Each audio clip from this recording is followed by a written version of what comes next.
Nous sommes très heureux de participer au Forum international de la RSE ici à Hammamet et participer dans le panel bas carbone avec notre contribution à notre réflexion de promouvoir la mobilité électrique en Tunisie. La voiture de demain sera certes la voiture électrique. La question c'est quand. Et là, c'est notre effort pour essayer de vraiment se diriger vers ce nouveau segment de produits qui va avoir un impact important sur notre business model et aussi un impact important au niveau national avec tous les avantages de la voiture électrique de demain. Si jamais sera conduite en électricité produite par l'énergie renouvelable, l'impact sera très important et positif sur notre pays.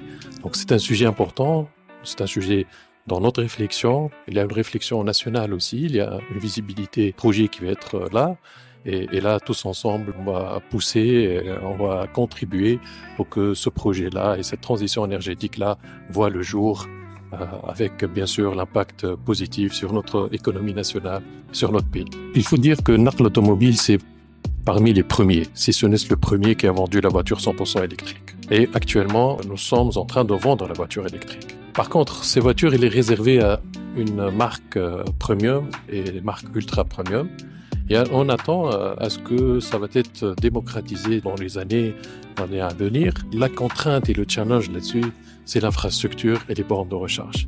Certes, les clients actuellement achètent la voiture, mais ils chargent leur voiture à leur propre domicile. Si demain, nous voulons promouvoir vraiment la voiture à très large échelle, là, il va falloir penser à mettre tout un cadre tarifaire, réglementaire pour encourager les investisseurs à aller dans la borne de recharge rapide qui va être déployée partout au niveau territorial pour que demain le client, s'il va acheter de la voiture électrique, trouve où charger cette voiture-là. Il y a un effort très important qui a été fait au niveau des pouvoirs publics pour qu'on puisse vraiment tous ensemble mettre en place ce cadre réglementaire et tarifaire, avancer, Inch'Allah, vers la mobilité électrique, encourageant beaucoup plus l'investissement sur les bornes de recharge rapide. Et ça va révolutionner l'utilisation de la voiture de demain puisque ces bornes-là vont être déployées à large échelle. Et là, je pense que, autre que les stations-service qu'on a l'habitude actuellement de s'approvisionner au niveau de l'énergie, demain, il va y avoir les supermarchés, il va y avoir les parkings municipaux, il va y avoir les hôtels, les sociétés qui vont placer ça pour leurs employés. Donc, il va y avoir beaucoup plus de bornes où on peut utiliser pour charger la voiture. Et à ce moment-là, la voiture électrique va être utilisée à large échelle.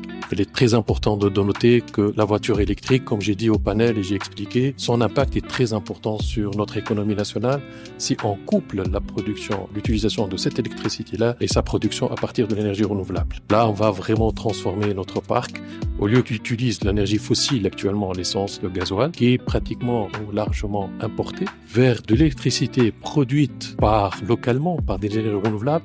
Et on a du potentiel là-dessus. Et là, vraiment, l'impact au niveau de notre indépendance énergétique est très important. Et éventuellement, on va avoir de l'énergie propre, générée en propre.